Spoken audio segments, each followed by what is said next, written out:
लग्न जुळत नाहीत ही सध्या एक गंभीर समस्या झालेली आहे. दुसरीकडे शेतकरीच शेतकऱ्याला मुलगी देत नाही ही वास्तविकता सुद्धा मोठ्या प्रमाणामध्ये अतिशय भयानकतेने समोर येते आहे. आणि अशी परिस्थिती निर्माण झालेली आहे की ज्यांच्याकडे शेती नाही किंवा उत्पन्नाचं कुठलं साधन नाही, तर अशांची लग्न होणारच नाही ही एक वास्तविकता समोर येते आहे. ज्यांची लग्न जुळली बऱ्या बुऱ्या घरची, जी काही चांगल्या घरची स्थळं आहेत, त्यांच्या लग्नांच्या पत्रिका येत आहेत. सोशल मीडियावर त्याचा अभिनंदनाचा वर्षाव होतो आहे. लग्नांच्या ज्या काही तिथी आहेत, तारखा आहेत, तर त्यांना त्यावेळेस त्या दिवशी मंगल कार्यालय फुल होतात. रस्त्यावर गाड्यांची गर्दी दिसते, वऱ्हाडी लोकांची. आणि अशा स्थितीमध्ये हे जे प्रमाण जर आपण लक्षात घेतलं तर हे मोस्टली किती टक्के आहे, तर गावखेड्यामध्ये किंवा शहरामध्ये जर हे पाहिलं तर लग्नाचे जिथे 100 नवरदेव असतील आणि 50 नवरे असतील, तर हार्डली त्यांची 4-5 लोकांची किंवा 4-5% लोकांची लग्न जुळत आहेत. पण आता शेतकरीच शेतकऱ्याला मुलगी देत नाही ही वास्तविकता सांगत असताना, उदाहरणार्थ एखाद्या शेतकऱ्याकडे ज्याचं जीवन शेतीवर आणि शेतमजुरीवर अवलंबून आहे, त्याच्याकडे 2-3 एकर शेती आहे, त्याच्या मुलीसाठी जर एखादा 5-7 एकरावाल्या शेतकऱ्याचं स्थळ आलं तर तो तिथे द्यायला नकार देतो.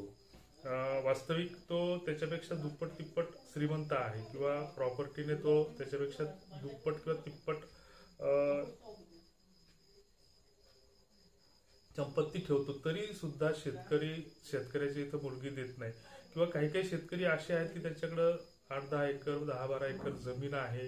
आता जमिनीचं क्षेत्र घटल्यामुळं 5 एकराच्या वरचे नवरदेव विदर्भ मराठवाड्यामध्ये सापडत नाही. अजून पश्चिम महाराष्ट्रामध्ये जर गेलं तर जमिनीचं क्षेत्र पुन्हा कमी आहे, बागायती शेतीचं प्रमाण तिकडे जास्त आहे.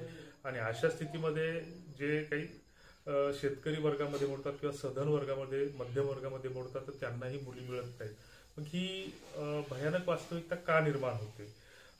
खरं तर शेतकरी शेतकऱ्याच्या इथं मुलगी का देत नाही या विषयावर सांगत असताना, जो काही शेतकरी आहे, तर शेतकरी हा वर्षानुवर्ष म्हणजे स्वातंत्र्य मिळालं तेव्हापासून आर्थिक विपन्नावस्था, आर्थिक दुर्दशा त्याला सोडायला तयार नाही. कारण इथल्या व्यवस्थेनं शेतकऱ्याला कधी वरती येऊच दिलं नाही. साधारणतः 40 वर्षापूर्वी शेतकऱ्यांचे प्रश्न जे होते त्या प्रश्नामध्ये थोडाफार बदल होत प्रश्न अजूनही जशाला तसेच आहे. मग इथली सरकारी व्यवस्था काय करते, तर शेतकऱ्यांचं शोषण करण्याचं काम हे गेले अनेक वर्ष सुरू आहे. मग सरकार ते कुठलंही असो. आमच्या लहानपणी शेतकऱ्यांचे प्रश्न जे होते तर आमच्या विदर्भाला कापसाची खाण समजलं जायचं. म्हणजे कपाशी उत्पादक बेल्ट होता आणि मोठ्या प्रमाणामध्ये कापसाचं उत्पन्न या ठिकाणी व्हायचं. कापूस एकाधिकार योजना होती, एकाधिकारशाही होती. जिनिंग फॅक्टरीमध्ये शेतकऱ्यांना तो कापूस विकावा लागायचा, तो खाजगीमध्ये त्याला विकता येत नव्हता. आणि अशा स्थितीमध्ये त्यावेळेस सरकारची मनमानी असायची. पावत्या वगैरे फाडल्या जायच्या, गाड्याचे 4-4 दिवस नंबर लागायचे. आणि मग अशा स्थितीमध्ये शेतकऱ्यांचं मोठ्या प्रमाणात शोषण व्हायचं, भाव मिळायचा नाही. आणि मग आंध्र प्रदेशात बाजूच्या सीमावर्ती राज्यामध्ये ते कापसाला चांगला दर मिळायचा. मग त्यावेळेस आमचा शेतकरी दिवसा कापूस लावायचा, दिवसात वेचायचा आणि दिवसाच गाडीमध्ये भरायचा. आणि अकोल्याची बॉर्डर सोडली की आंध्राच्या सीमेवर तो कापूस पकडला जायचा, ट्रक पकडला जायचा. आणि दुसऱ्या दिवशी वर्तमानपत्रामध्ये बातमी यायची की चोरूचा कापूस मुद्देमालासह 8 लाखाचा माल जप्त, 10 लाखाचा माल जप्त, 5 लाखाचा माल जप्त. म्हणजे हा जो काही शेतकऱ्यानं जो काही प्रामाणिकपणानं जो काही वर्षभर कापूस पिकवला, तो रात्रीतून सीमापार होत असताना तो चोरीचा ठरत जाय.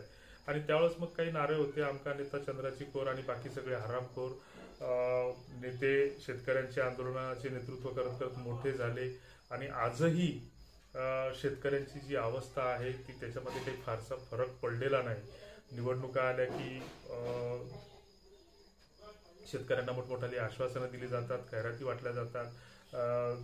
शेतकऱ्यांना म्हणजे एवढं लाचार बनवलेलं आहे की शेतकरी कुठेतरी आशावादी आहे. तो इतका लाचार आणि अगतिक बनलेला आहे की त्याला डिपेंडंट व्हावं लागलं. शेतकऱ्यांचं सरकार कधी एखादी घोषणा करते आणि त्याच्या पदरामध्ये एखादं कुठलं तरी पॅकेज किंवा पुडकं फेकतं आणि त्या आशेवर तो शेतकरी जगत असतो आणि मग त्याच्यासाठी त्याला काय पायपीट करावी लागते, कुठले कागद जमा करावे लागतात, त्याच्यासाठी किती पैसे खर्च करावे लागतात, त्याच्यासाठी किती वेळ, पैसा आणि श्रम खर्ची घालावा लागतो, याची मोजदाद कुठेही नसते. आणि मग अशा स्थितीमध्ये आपण परावलंबी बनलेलो असताना, म्हणजे एकीकडे हा कृषीप्रधान देश आहे, दुसरीकडे आमच्या शेतकऱ्याकडे एकेकाळी आर्थिक सुबत्ता होती. 150-150 एकराचा, 50-50 एकराचा मालक असलेला 10-10 बैलाच्या कुणबीक करणारा हा शेतकरी आज भिकारी लाचार बनलेला आहे. आणि आमच्या शेतकऱ्याची अशी अवस्था होती साधारणतः 30 वर्षापूर्वी की ह्या दिवसामध्ये गव्हाचं खळं चालायचं, 8-8, 10-10 बैलाची ती मळण त्या ठिकाणी चालायची मेढीभोवती. आणि आमच्या शेतकऱ्याने कधीच गव्हाच्या मळणीला बैलाला मुचकल लावलेलं नाही. म्हणजे मनसोक्त गहू ते बैल मळणीचे खायचे आणि दुसऱ्या दिवशी त्यांच्या विष्ठेमध्ये गहूच हे पडलेले असायचे. शेतकऱ्यांचं खळं झाल्याच्या नंतर त्या मातेऱ्यावर कितीतरी लोक त्याच्यावर अवलंबून असलेले महिना ते मातेरं घ्यायचं, त्याच्यावर आपलं कुटुंब चालवायचे. 12 बलुतेदार त्या शेतकऱ्याच्या भरोश्यावर जगायचे. आणि आज तो शेतकरी पूर्णपणे परावलंबी झालेला आहे. खत बियाण्यापासून सर्व गोष्टी त्याला दुसऱ्याकडून घ्यावे लागतात. शेतमाल विकताना सुद्धा जो वर्षभर ज्या शेतमालाला तळहातावरच्या फोडासारखं जपतो, त्याला जेवढी शेतमालाची जेवढी पारख आहे ती बाकी कुणालाही नसावी. मात्र ज्यावेळेस तो बाजारामध्ये आपला शेतमाल विकायला घेऊन जातो तर त्यावेळेस कुठला तरी एखादा पटका माणूस ज्यानं कधी आयुष्यात शेतीचं तोंडही पाहिलं नाही, तो त्या शेतमालाचा दर्जा आणि प्रत ठरवतो त्याच्यामध्ये हात घालून. ही या देशाची खूप मोठी शोकांतिका आहे. आणि मग अशा स्थितीमध्ये शेतकऱ्यांचं आयुष्य सुरक्षित नाही. मग शेतकरी शेतकऱ्याला जर मुलगी देत नसेल तर त्यात नवल वाटायला काही हरकत नाही.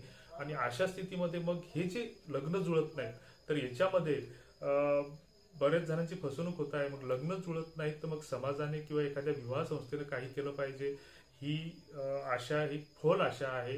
याच्यामध्ये सरकारनं पुढाकार घेतला पाहिजे. ज्या गोष्टीची सध्या समाजाला, लोकांना गरज आहे त्या गोष्टी सरकारने पुरवल्या पाहिजे. त्याच्यासाठी मग कुठली तरी उपाययोजना केली पाहिजे.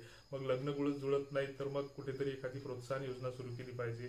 किंवा एखाद्या गरीब कुटुंबातील मुलासोबत जर कोणी मुलगी एखादी लग्न करत असेल किंवा इक्वल फॅमिलीमध्ये आंतर जातीय विवाह होत असतील तर त्याच्यासाठी प्रोत्साहन योजना ह्या सार्वत्रिकपणे राबवल्या गेल्या पाहिजे.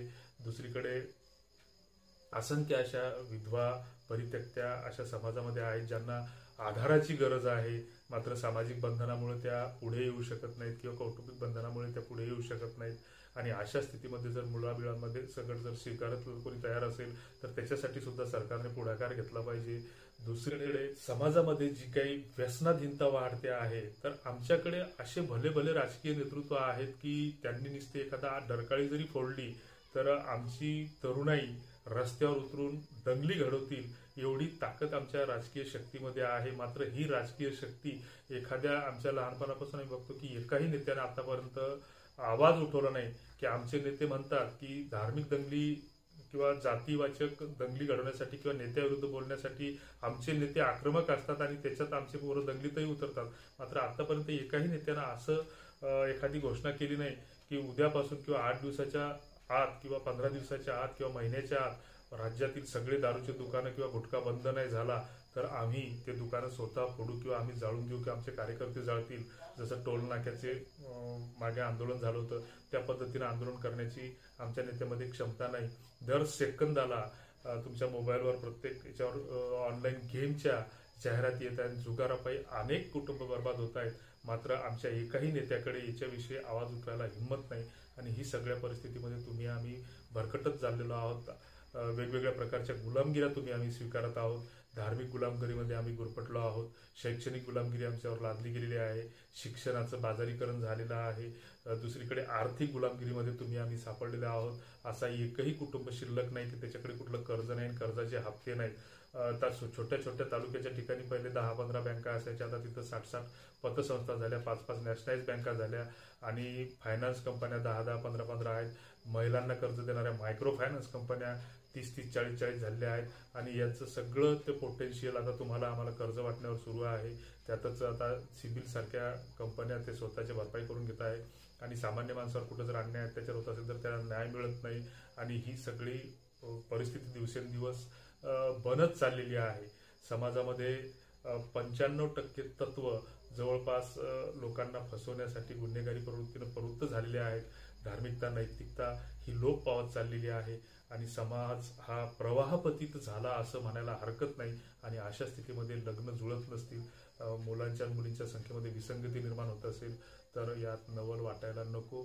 तुर्तास धन्यवाद. जय हिंद.